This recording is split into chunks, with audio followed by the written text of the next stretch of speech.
Hello, everyone. Welcome back to the Be Kind, Be Happy podcast. And for today's story time, I'll be reading very happily introducing everyone to the Platform Sutra of the Sixth Patriarch. And if you're not aware, the Sixth Patriarch is Master Neng, who basically founded the Zen practice, Zen Buddhism, a very long time ago. And so this sutra, the Platform Sutra, is a very important Buddhist text in the Zen tradition, because this sutra points directly to our real self, and it deals with sudden awakening that requires no practice, just understanding.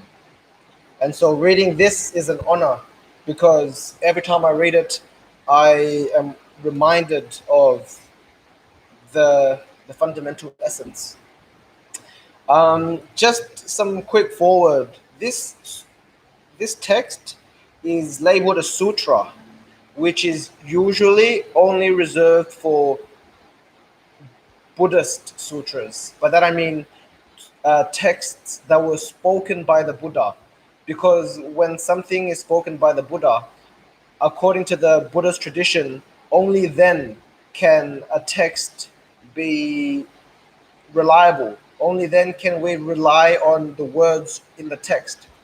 This sutra, the truth that is spoken in this sutra is so profound that it has been given the status of sutra, which means that it is equivalent to words being spoken by the Buddha, just because of how profound and how profound this text is, how profound the meaning is. So this sutra has 9 chapters, and we are going to start with chapter 1. The title of the chapter is called Accounts of Origin, and in this chapter we learn about the background of Venerable Master Neng.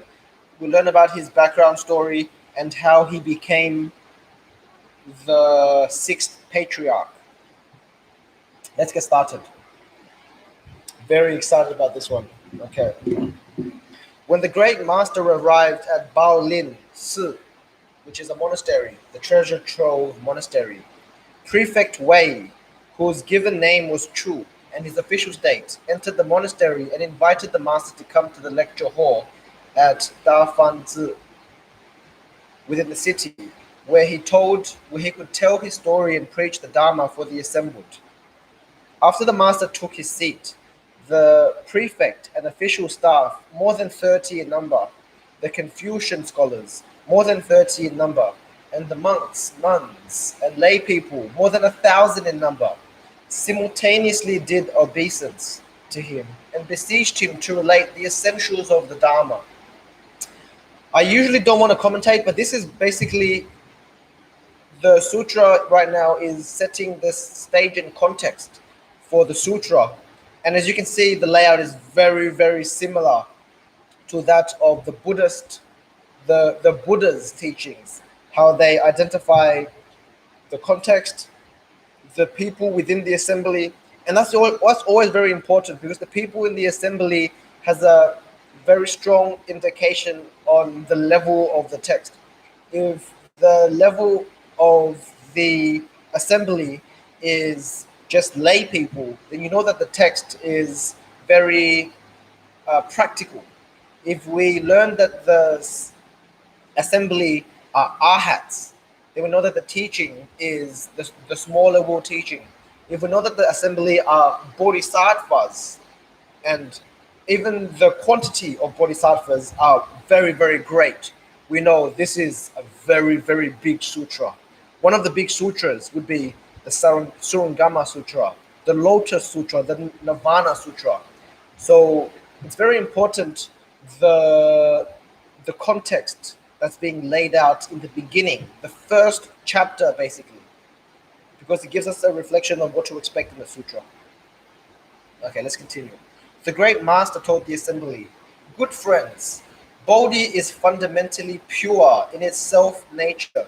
You must simply use this mind that you already have, and you will achieve Buddhahood directly and completely. Good friends, listen well. This is the story of how I practiced and attained the Dharma. My father was a native of Fanyang, but he was banished to Lingnan, and became a commoner in Jinzhou. I have been unfortunate. My father died early, and my aged mother and I, her only child, moved here to Nanhai. So these are all provinces in China. Miserably poor, I sold firewood in the marketplace. At one time, a customer bought some firewood and had me deliver it to his shop, where he took it and paid me. On my way out of the gate, I saw someone reciting a sutra, and as soon as I heard the words of the sutra, my mind opened forth in enlightenment. I then asked the person what sutra he was reciting, and he said, "The Diamond Sutra." I asked him also, "Where did you get this sutra?" He said, "I have come from Dongchanzi, a monastery in Huangmei Xian in Qizhou. The fifth patriarch, Great Master Hongren, resides at and is in charge of instruction at that monastery." So we later learned that this fifth patriarch is the master that presents the title of the sixth patriarch to Huineng Dashi. He has over 1,000 followers. I went there, did obeisance to him, and received this sutra there. Great Master Hongren, the fifth patriarch, always exhorts both monks and laymen to simply maintain the Diamond Sutra so that one can see the self-nature by oneself and achieve Buddhahood directly and completely. And again, this is why this is very fundamental in Zen tradition, because it points directly to the self-nature. My hearing this was through a karmic connection from the past. Someone then gave me 10 liang of silver to pay for my aged mother's food and clothing, and told me to go to Huangmei to do obeisance to the fifth patriarch. I then left my mother for the last time and departed. In less than 30 odd days, I arrived at Huangmei, where I did obeisance to the fifth patriarch. The patriarch asked me, "Where are you from, and what is it you seek?" I replied, "Your disciple is a commoner from Qinzhou in Linyang, and I have come this far to pay reverence to you. I wish only to achieve Buddhahood and do not seek anything else." The patriarch said, "If you're from Lingnan, then you must be a hunter. How could you ever achieve Buddhahood?" I said, "Although people may be from north or south, there is fundamentally no north and south in the Buddha nature. Although this hunter's body is different from your reverences, how can there be any difference in the Buddha nature within?" The fifth patriarch wanted to speak further to me, but seeing that his followers were gathered all around, he told me to go with them to work. I said, "If I might address your reverence, your disciple constantly generates wisdom in my own mind. To not transcend the self-natures is equivalent to the field of blessings. I wonder what work your reverence would have me do. The patriarch said, "Some Glau barbarian, you're very sharp. Don't say anything else. Go to workshed. Go to the workshed." I then retired to the chapel in the rear of the monastery. A practitioner had me break up kindling and tread the hulling pestle. For more than 8 months of this, the patriarch came. After more than 8 months of this, the patriarch came unexpectedly one day to see me. He said, "I thought your views might have been of use, but I was afraid there were evil people who might have harmed you. That was why I haven't spoken to you. Do you understand this?" I replied, "I understood your intentions. I have not dared go by the main hall or do so as to do not remind people." One day, the patriarch called all of his followers together and addressed them by saying, I preach to you that life and death is the great concern of the people of this world, but you spend all your time seeking only the fields of blessings, rather than seeking to escape the ocean of suffering of birth and death. If you are deluded as to the self natures, how can you be saved by blessings? You should each go reflect upon your own wisdom, taking the essence of prajñā within your own fundamental minds. You should each compose a verse and come show it to me. If you are enlightened to the great meaning, I will transmit the robe and dharma to you and make you the patriarch of the sixth generation. Go quickly. This is an emergency, and you must not delay. Thinking is of no use. He who is to see the self-nature will see it immediately upon hearing these words. If there is such a one here, he will see it even if encamped on top of a circle of knives. The assembly of followers received these instructions and retired, saying to each other, We followers do not have a purity. We followers do not have to purify our minds and work to compose verses. What advantage would there be in showing anything to His Reverence Hong Ren? Elder Shen Sui is now our instructor, and he will certainly attain the rank of Sixth Patriarch. If one such as us tried to compose verses, we would only be wasting our time and energies. The others heard these words, and all of them gave up on working the problem. They all said, Afterwards we will rely on Master Shen Sui. Why trouble to compose verses? Shen Sui thought, They are not going to submit verses. Thinking that I am the instructor, I must compose a verse and submit it to His Reverence. If I do not submit a verse, how will His Reverence know the profundity of understanding within my mind? If I submit a verse with the intention of seeking the Dharma, it would be good. But if I am seeking to become patriarch, it would be bad.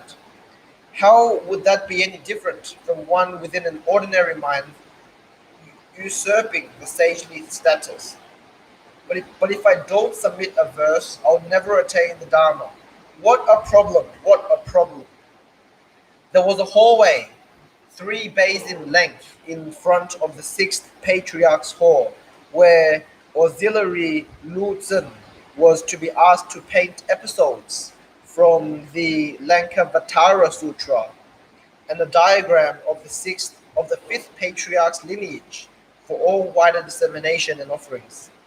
When Shen Sui had finished making up his verse, he tried several times to go to the front hall to offer his verse in person, but his mind was in a daze, and his body covered with sweat. He was unable to submit his verse. Over the space of 4 days, he tried 13 times to submit his verse, but couldn't. He thought, it would be better to write it in the hallway. After His Reverence sees it, if he says it is good, I will come forward and bow to him, saying it was mine. If he says it is unacceptable, I will have wasted several years at this monastery. I will have received the obeisance of others, but what way will I have cultivated? On that night, in the 3rd watch, about 1 a.m., so that no one else knew, Shen Sui took a lamp and wrote his verse on the wall of the south corridor, submitting to the patriarch the viewpoint of his mind. The verse read. This is a very profound moment in the sutra. The verse read, The body is the Bodhi tree. The mind is like a bright mirror stand. Be always diligent in rubbing it. Do not let it attract any dust. After Shen Sui finished writing this verse, he returned to his room without anyone knowing. Shen Sui thought, Tomorrow, if the 6th Patriarch sees my verse and is pleased, it will mean I have a karmic connection with the Dharma. If he says it's unacceptable, it will mean I am deluded by the layer layered barriers of past karma, and I am not fit to attain the Dharma. The sagely intention is difficult to fathom. He remained in his room thinking, but unable to rest, either sitting or lying down.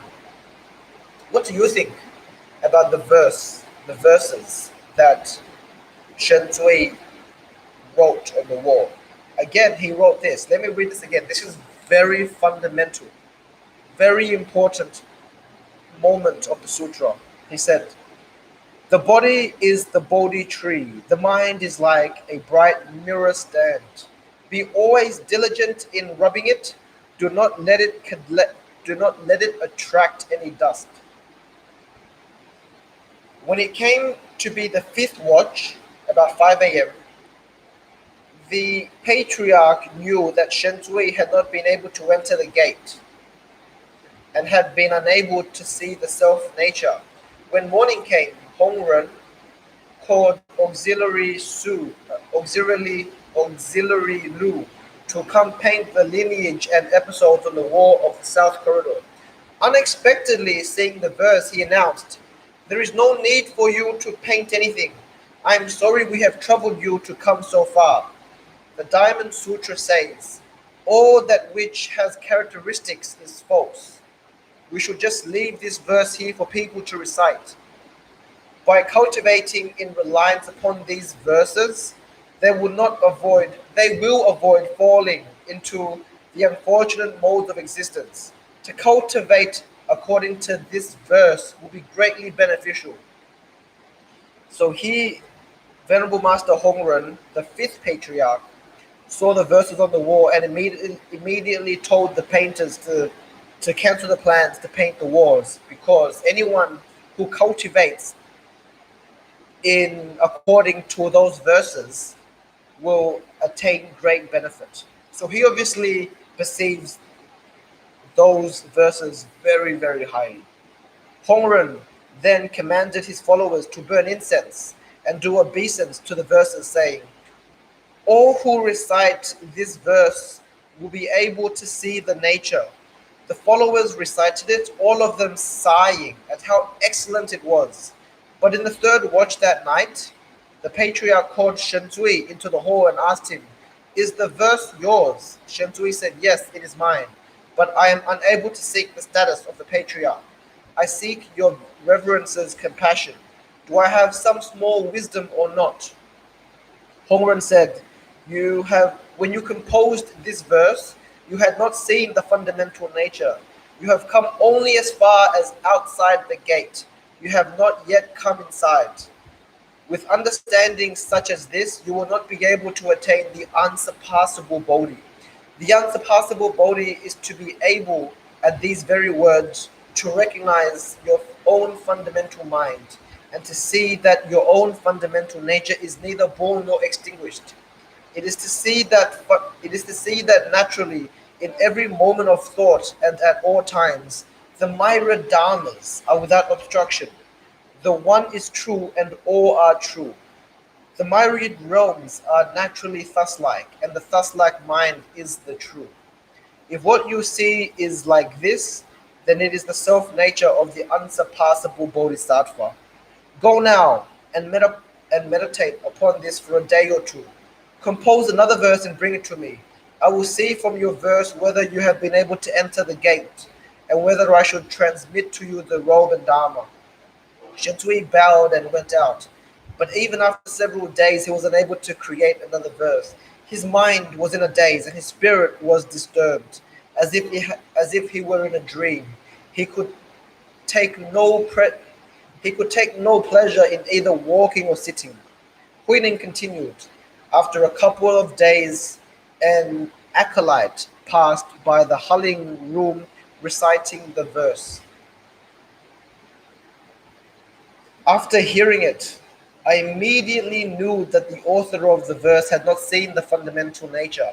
Although I had never received any instruction, I had already recognized the great intention of the sages. So I asked the acolyte, "What verse is it that you're reciting?" So just to clarify, this is Huineng, the future sixth patriarch, asking a commoner who was reciting the verses on the wall. He said, What verse is it that you're reciting?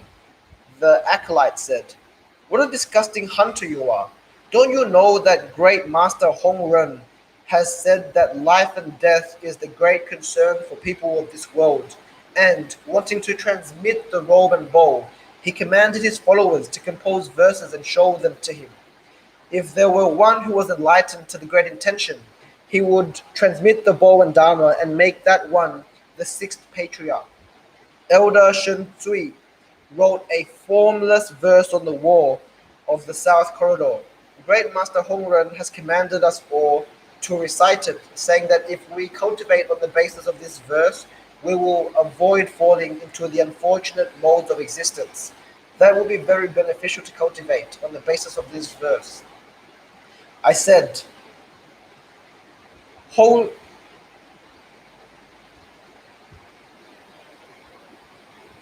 One, I have been treading the pestle for more than 8 months, and I have never even gone past the front hall. I would like you to take me to this verse so I might do obeisance to it. The acolyte took me to the verse so that I could do obeisance to it. I said, I am unable to read, Holy One. Could you read it for me? At that time, Zhang Riyong, administrative aide of Jiangzhou, was there, and he read the verses to me aloud. After hearing it, I said, I also have a verse and would like the administrative aide to write it for me. The administrative aide said, You've composed a verse? How unusual! I said to the administrative aide, If you wish to study the unsurpassable Bodhi, you should not make light of beginners. The lowest of the low may have the most supreme wisdom, and the highest of the high may be without spiritual intentional wisdom. To make light of others is a transgression unlimited and infinite. The administrative aide said, Just recite your verse, I will write it for you. If you attain the Dharma, you must save me first. Don't forget what I say. My verse went. And so now Huineng exclaims his 4-line verse, and it was written on the wall. And this is another very, very fundamental, important moment of the sutra. The verse went, Bodhi is fundamentally without any tree. The bright mirror is also not a stand. Fundamentally, there is not a single thing. Where could any dust be attracted? And so Huineng composed a verse in response to Shen Zui's verse. So he basically counter-argued what was stated by Shen Zui.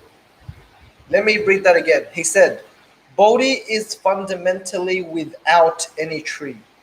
The bright mirror is also not a stand. Fundamentally, there is not a single thing. Where could any dust be attracted?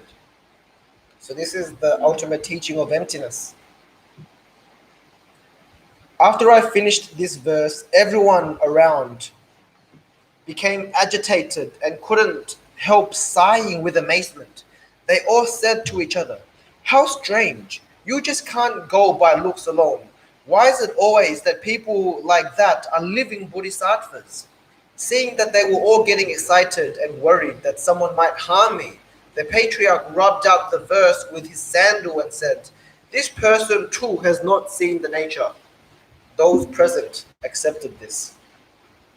And so there was apparent danger to Huineng, because what he had written was so profound that many people would spark jealousy or envy or hostility towards him.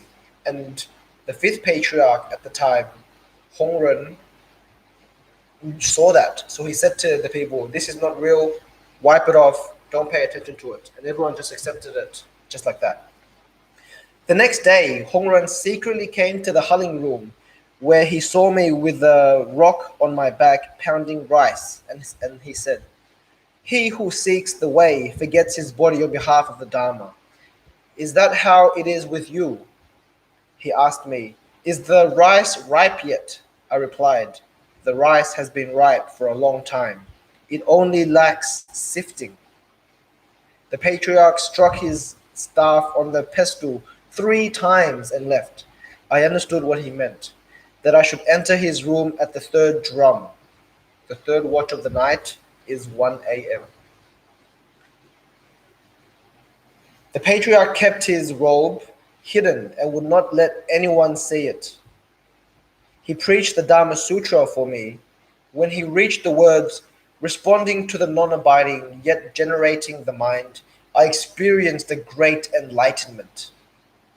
Realizing that all the myriad dharmas do not transcend their self-natures, I thereupon informed the patriarch of this, saying, no matter when the self-natures are fundamentally and naturally pure, no matter when the self-natures are fundamentally neither generated nor extinguished, no matter when the self-natures are fundamentally and naturally sufficient unto themselves, no matter when the self-natures are fundamentally without movement, no matter when the self-natures are able to generate the myriad dharmas. Again, a very important moment in this text. He basically points to the fundamental nature, the self-nature, and describes it in those words. Let me repeat. He describes it as fundamentally and naturally pure, neither generated nor extinguished, naturally sufficient unto themselves, without movement, and are able to generate the myriad dharmas. Knowing that I had been enlightened to the fundamental nature, the patriarch said to me, if one does not recognize the fundamental mind, studying the Dharma is of no benefit. If one recognizes one's own fundamental mind, one sees one's own fundamental nature. This is to be called a great man, a teacher of humans and gods, a Buddha. At the third watch of the night, I received the Dharma. No one knew of this. He then transmitted the sudden teaching and the robe and bowl, saying, you have become the patriarch of the 6th generation. You should maintain your own mindfulness well, and you should save sentient beings extensively. Do not allow the dissemination of the Dharma to be cut off in the future. Listen to my verse. And so now this is the 5th patriarch offering a verse to the 6th patriarch. He said, sentient beings cast their seeds. Because of the earth of fruits are born. Insentient beings have no seeds, no natures, and no birth. The patriarch went on. The great master Bodhidharma came to this land long ago. People did not yet come to rely upon him. Therefore, he transmitted his robe as the embodiment of reliance upon him. It has been handed down from generation after generation. The Dharma, moreover, is the transmission of the mind with the mind. The mind must always enlighten itself, emancipate itself. From ancient times, the Buddhas have only transmitted the fundamental essence. The masters have secretly handed on the fundamental mind. The robe, however, has become the focus of conflict, and beginning with you, it should not be transmitted. If you transmit this robe, your life expectancy will be like a hanging thread. You should go quickly. A few people will harm you. I addressed him. Where should I go? The patriarch said, when you encounter destruction, you should stop. When you come upon a group, you should secret yourself. In the third watch, I took the robe and bow and said, I am from South China and do not know the mountainous roads around here. How do I get to the mouth of the Yangtze River? The 5th patriarch said, do not be disheartened, I will see you off. The patriarch accompanied me as far as Zhuitiang station, where he had us get on a boat. The 5th patriarch took the oar and rowed the boat himself. I said, Your Reverence, please sit. Your disciple should row. Hongren said, I should take you over to the other shore. I said, when one is deluded, one thinks teachers take. sentient beings over to the other shore. But when one is enlightened, one realizes one crosses over by oneself. Although crossover is only a single term, its uses are varied. Since I was born in a border region, my pronunciation is not correct. I have received transmission of the Dharma from you, Master, and I have now become enlightened. Can it be anything other than the self-natures have crossed themselves over? The Patriarch said, so it is, so it is. In the future, Buddhism will flourish greatly because of you. 3 years after you go, I will depart this world. You should go now. Make an effort to go south. And don't be in a hurry to preach the Dharma. It is difficult to propagate the Buddha-Dharma, the Buddhism. After I left the Patriarch, I started out walking towards the south. In the second month of traveling, I reached the Dayu Mountains. The assembly of the followers was in doubt. Okay, so now there's in italics. Hongren returned to the monastery and for several days did not go into the hall. The assembly of followers was in doubt about this and proceeded to him to ask, is your reverence ill or discomforted in some way? He said, I am not ill. The robe and Dharma are in the south. They asked, to whom have you transmitted them? He said, one who is able to receive them. One who is able has received them. Thus did the assembly learn of it. And so this is how the assembly learned for the first time that the robe and bowl, the symbol of the Patriarch, has now been transmitted.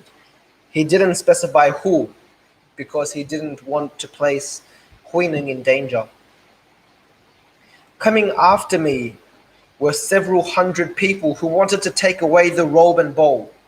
So this is like, the robe and bowl is a symbol of status and fame and prestige. So a lot of the people at the time did not understand the Bodhidharma, the Dharma, the teachings and enlightenment. They only just had greed for the robe and bowl and wanted to have the status. But they didn't understand that the robe and bowl was a symbol of the transmission of the Dharma, and that's what's important. Not the robe and bowl, but the meaning that it gives.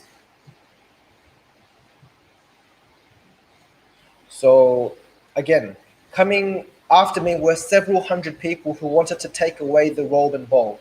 One monk of the lay surname Chen and named Hui Ming had previously been a general of the 4th rank. He was coarse and excitable by nature, and he really wanted to find me. He reached me before the rest of the group chasing me. I threw the robe and bowl down on the rock and said, this robe emblematizes reliance upon the patriarchs. How can you struggle for it? I hid in the underbush, and Hui Ming tried to lift it without success.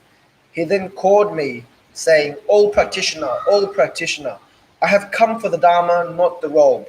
I then came out and sat on the rock. This is a famous rock in China that is now immortalized as the Huiming rock, Huineng rock. Huiming bowed to me and said, I wish that you would preach the Dharma for me. I said, you say you have come for the Dharma. If so, you must eliminate the various conditions and not generate a single thought. If you do, I will preach the Dharma for you. Huiming was quiet for a time. I said, do not think of good, do not think of evil. At just such a time, what is Elder Huiming's original face? At these words, Huiming experienced a great enlightenment. He then questioned me again, saying, other than the secret words and secret intention you've expressed just now, is there any other secret intention? I said, what I have preached to you is not a secret. If you counter-illuminate your own original face, you will realize that the secret was on your side. Huiming said, although I was at Hongren's monastery in Huangmei, I actually never thought about my own original face. To receive your instructions now is like a man who drinks water, knowing immediately whether it is cold or warm. You are now my teacher. So he has just transformed a man's life just like that. I said, if this is the case, then we share the same teacher of Huang Mei. Well, should you protect and maintain the teaching? Hui Ming asked further, where should I go now?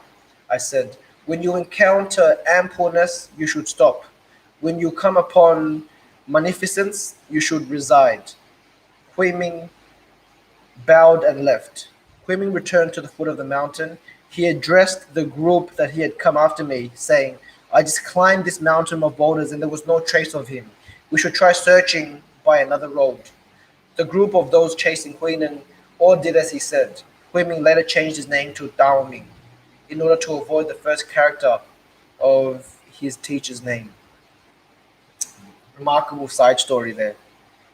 Basically, he led all the people chasing him down another road to protect the man that he was chasing initially, who is now his teacher, because he sparked in him inner awareness and wisdom. After this, I went to Kao Chi.